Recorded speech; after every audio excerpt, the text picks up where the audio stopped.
संख्या 2% है। इनको हम अपनी भाषा में अंधभक्त कहते हैं। आम आदमी से, पढ़े लिखे आदमी से, एक न्यूट्रल आदमी से, ऐसे भाजपा के कार्यकर्ता कहते हैं जिनकी संख्या 1-2% है। लेकिन जो आम आदमी है, आम आदमी ने वोट दिया था।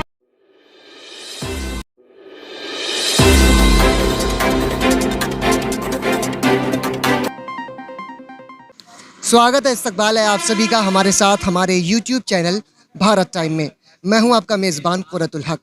चूँकि उत्तर प्रदेश में 2022 में सियासी सरगर्मियों की कार्रवाई शुरू हो चुकी है, 2022 के असेंबली इंतखाबात की तैयारियां ज़ोरों शोरों से हैं, तो यहां पर उत्तर प्रदेश के सियासी हालात को लेकर हम आपके साथ हाज़िर होते हैं अपने YouTube चैनल भारत टाइम पर। इसी सिलसिले में आज हमारे साथ मौजूद हैं उत्तर प्रदेश कांग्रेस कमेटी के महासचिव कुमुद गंगवार जी, जो बरेली जोन के प्रभारी भी हैं और उत्तर प्रदेश कांग्रेस कमेटी के महासचिव भी हैं। तो इनसे जानेंगे कि कांग्रेस जो कि उत्तर प्रदेश में आपसे पहले काफ़ी कमज़ोर नज़र आती थी, चाहे तंजीमी एतबार से देखा जाए, चाहे सियासी एतबार से देखा जाए, सीटों और वोट परसेंटेज के हिसाब से देखा जाए, तो इस बार आखिर वो क्या ऐसी चीज़ लेकर आ रहे हैं जो कांग्रेस को 2022 के इंतखाबात में सफलता दिलाएंगे, कामयाबी दिलाएंगे। तो सबसे पहले कुमुद जी, भारत टाइम में आपका बहुत बहुत स्वागत है, इस्तकबाल। धन्यवाद धन्यवाद। कुमुद जी, तो क्या स्थितियाँ आप देख रहे हैं 2022 के इंतखाब की, 2022 के चुनाव? देखिए, उत्तर प्रदेश की जनता अपने आप को पूरी तरह से छला हुआ, ठगा हुआ महसूस कर रही है। उसे लग रहा है कि जो दल आए, झूठे वादे किए, इन्होंने मुझे कुछ दिया नहीं और हमारा शोषण किया, हमारे साथ अत्याचार हुआ और हमारे गाढ़ी कमाई के द्वारा जो कमाई की गई, मेहनत के द्वारा कमाई की गई, उस पैसे का दुरुपयोग किया गया सारी सरकारों के द्वारा।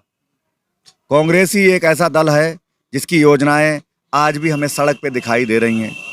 कांग्रेस के द्वारा बनाए गए कानून ही आज हमें सड़क पे दिखाई दे रहे हैं। आम आवाम में उनका फ़ायदा हमें मिलता नज़र आ रहा है। ये हमारी आवाज़ नहीं है, ये आम आवाम के, हिंदुस्तान के, उत्तर प्रदेश के आवाम की आवाज़ है। कुमुद जी, एक बड़ा सवाल ये है कि चूँकि आप प्रदेश लेवल की राजनीति करते हैं और प्रदेश लेवल के संगठनात्मक इकाई से जुड़े हैं, तो आप उत्तर प्रदेश में कई जगहों पे घूमते होंगे।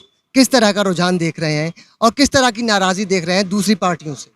देखिए, चाहे आपके प्रदेश की सरकार हो, चाहे केंद्र की सरकार हो, दोनों जगह पे भारतीय जनता पार्टी काबिज है और दोनों जगह उन्होंने सरकार में आने से पहले बहुत लंबी लंबी झूठे वादे किए थे, जिनको धरातल पे वो कहीं से कहीं तक नहीं लाए। ये बात अब लोगों को अफसोस लग रहा है कि क्यों हमारे साथ छल हो गया, क्यों हम इनके बहकावे में आ गए, क्यों इनकी झूठ को हम नहीं समझ पाए, जो हम इनके झूठ के फरेब में आ गए और अब हमारे साथ लूट हो रही है। आज आप देख लीजिए, आम आवाम देख लीजिए, आपको भी पता है 32-32.5 रुपए का डीजल केंद्र सरकार को पड़ता है और वो केंद्र सरकार उसको 91-92 रुपए में आम गरीब को बेच रही है। हमारी भी सरकारें थीं, 2014 तक हमारी सरकार थी। हमें भी मालूम है कि डीजल का रेट, पेट्रोल का रेट, जो भी पेट्रोलियम पदार्थ हैं, इनके रेट का निर्धारण हम नहीं करते, अंतर्राष्ट्रीय बाजार करती है।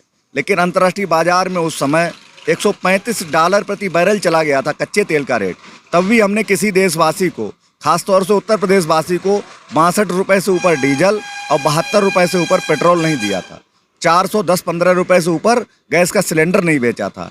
आज ये हालात हो गए हैं। लॉकडाउन के समय तो आपने देखा होगा, पहले वाले लॉकडाउन में ये स्थिति थी कि जो तेल कंपनियां थीं अंतर्राष्ट्रीय, वो उन्होंने फ्री कर दिया था कच्चा तेल।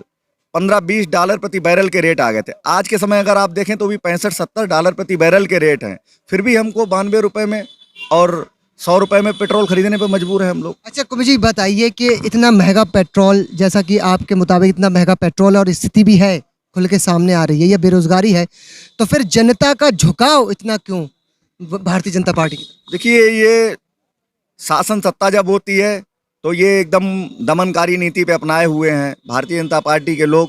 पुलिस प्रशासन को आगे करके जनता को दबा रहे हैं, डरा रहे हैं, धमका रहे हैं, इसलिए खुल के लोग नहीं बोल पा रहे हैं। लेकिन आप गांव में जाए, 4 गांव में आप इंटरव्यू लें, आपको पता चलेगा कि पब्लिक पूरी तरह से इनसे मतलब जो है नाराज हो चुकी है और इनकी सही बात तो ये, इनकी सच्चाई जान चुकी है पब्लिक।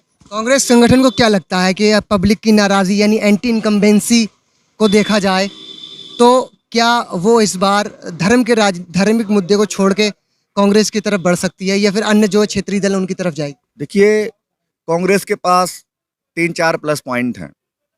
पहला प्लस पॉइंट तो ये है कि आज़ादी की लड़ाई से लेके भारत के नवनिर्माण तक कांग्रेस का जो योगदान है अब लोगों को याद आ रहा है। चाहे वो जमींदारी विनाश अधिनियम हो, चाहे वो हरित क्रांति हो, चाहे वो सीलिंग एक्ट हो, चाहे वो गरीब किसान की मैं बात कर रहा हूँ सिर्फ, चाहे वो हर स्तर पर महंगाई रोक के किसान को सारी सब्सिडी उपलब्ध कराई जा रही हों। डीएपी की रेट आप देख लीजिए, 485 रुपये में हमारी सरकार में कट्टा मिलता था, आज 1200 रुपये में कर दिया गया है। ये सारी चीज़ें अब किसान समझ रहा है। ऐसे जो किसानों का आंदोलन लगातार चल रहा है, कई महीने हो चुके हैं, थोड़े दिनों के बाद 1 साल तक पूरा हो जाएगा। सरकार जो है कानूनों पर कुछ सही स्थिति, साफ स्थिति करने को तैयार नहीं है, तो कांग्रेस का क्या रुख है? देखिए, सरकार का रुख साफ है।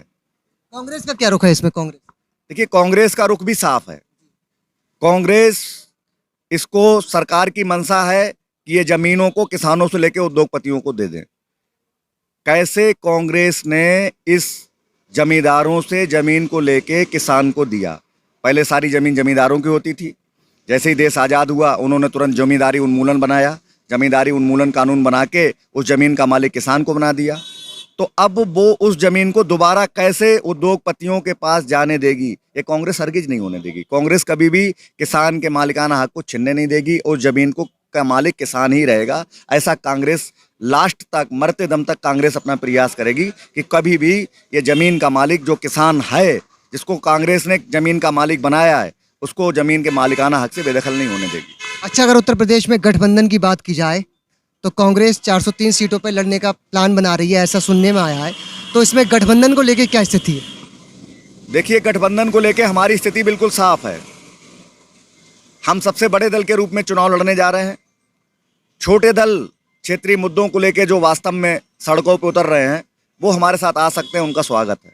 लेकिन कोई बड़े दल के साथ हम समझौता करने नहीं जा रहे हैं। और 2024 को क्या देख रहे हैं? राहुल गांधी जी की स्थिति को कैसे देख रहे हैं? और जो पेगासस का जो अभी सॉफ्टवेयर के जरिए जासूसी का मामला चल रहा है, उस पर क्या? देखिए, राहुल जी निसंदेह इस देश के सबसे जुझारू, सबसे ईमानदार और सबसे काबिल नेता हैं। राहुल जी जिन जिन मुद्दों पे, चाहे वो कोरोना के समय हो, चाहे वो नोटबंदी के समय हो, उन्होंने जो जो ट्वीट किए, 6 महीने बाद आदरणीय प्रधानमंत्री जी को उनकी बात के अनुसार अमल करना पड़ा। 6 महीने पहले जब उन्होंने ट्वीट किया, जब उन्होंने अपनी बात रखी तो इन्होंने खिल्ली उड़ाई, लेकिन 6 महीने बाद इन्होंने उसी चीज़ को अडॉप्ट किया। तो राहुल जी निसंदेह इस देश के सबसे जुझारू, सबसे ईमानदार, सबसे कर्मठ लीडर हैं और अब पब्लिक समझ चुकी है। फ्यूचर राहुल गांधी जी का है और सारे लोग समझ गए हैं कि राहुल गांधी जी के साथ ही इस देश का मुस्तकबिल तय हो सकता है। अगर मैं उत्तर प्रदेश की बात करूं तो लगातार योगी जी की तरफ से जो एक धमकी भरे सुर भी देखने को मिल जाते हैं आपको ट्विटर पे। आप अगर देखेंगे कि आप इस तरह कोई गड़बड़ करेगा तो उसकी संपत्तियां जब्त होंगी। इस तरह की स्थितियों पे आप क्या सोच रहे हैं? क्या क्या लगता है? जिस दिन से योगी जी ने ये ट्वीट किया है कि आप होश में आए, अगर आप ऐसे नहीं आएंगे तो आपकी संपत्तियां जब्त कर ली जाएंगी, तब से आपने देखा होगा ट्विटर पे ही कितनी उनके रीट्वीट हुए, उनके लिए लोगों ने ट्वीट किए कि आप इनकी क्या संपत्तियां जब्त करोगे योगी जी, ये खुद आपकी कुर्सी जब्त कर लेंगे, आप चुनाव का मौका आने दो, ये आपकी कुर्सी जब्त करने वाले हैं। बहुत आक्रोश है योगी के बारे में, पब्लिक में बहुत आक्रोश है। आप जमीन पे जाएं, आपको पता चलेगा, बहुत आक्रोश है। लेकिन जो अब हम देखते हैं तो बहुत सारे लोग कहते हैं कि पेट्रोल कितना भी महंगा हो जाए या फिर कितनी भी महंगाई आ जाए, कितनी बेरोजगारी आ जाए, हमें मोदी और योगी चाहिए। देखिए, आपका कहना कहीं ना कहीं ठीक है, मैं आपकी बात को काट नहीं रहा हूँ, लेकिन ऐसे लोगों की संख्या 2% है। इनको हम अपनी भाषा में अंधभक्त कहते हैं। आम आदमी से, पढ़े लिखे आदमी से, एक न्यूट्रल आदमी से, ऐसे भाजपा के कार्यकर्ता कहते हैं जिनकी संख्या 1-2% है। लेकिन जो आम आदमी है, आम आदमी ने वोट दिया था इन्हें, इतने भाजपा के कार्यकर्ता नहीं थे जो इनको वोट पड़ा था, आम आदमी ने वोट दिया। आम आदमी अब इनसे नाराज है, आम आदमी इनकी हकीकत जान चुका है। शुक्रिया। तो ये थे कुमुद जी हमारे साथ, जिन्होंने उत्तर प्रदेश के इंतखाबात और बीजेपी की जितनी भी पॉलिसीज़ हैं उनकी कहानी सुनाई, उनके बारे में बताया, और जो स्ट्रैटेजी है जो इन्हें कांग्रेस पार्टी फॉलो करने जा रही है उनके बारे में बताया। और चुनावी जो गणित बैठेगा तो कांग्रेस पार्टी उत्तर प्रदेश में छोटे दलों के साथ मिलकर चुनाव लड़ने के पक्ष में है, लेकिन वो किसी भी बड़ी पार्टी के साथ जाने को तैयार नहीं है। ऐसे ही अच्छे इंटरव्यूज़ और बेहतरीन पॉलिटिकल कंटेंट के लिए हमारे यूट्यूब चैनल भारत टाइम को सब्सक्राइब करना न भूलें, हमारे वीडियोस को शेयर करें और इसे लाइक करें। अब अपने दोस्त कुरतुल हक को दीजिए इजाज़त। आपका बहुत बहुत शुक्रिया।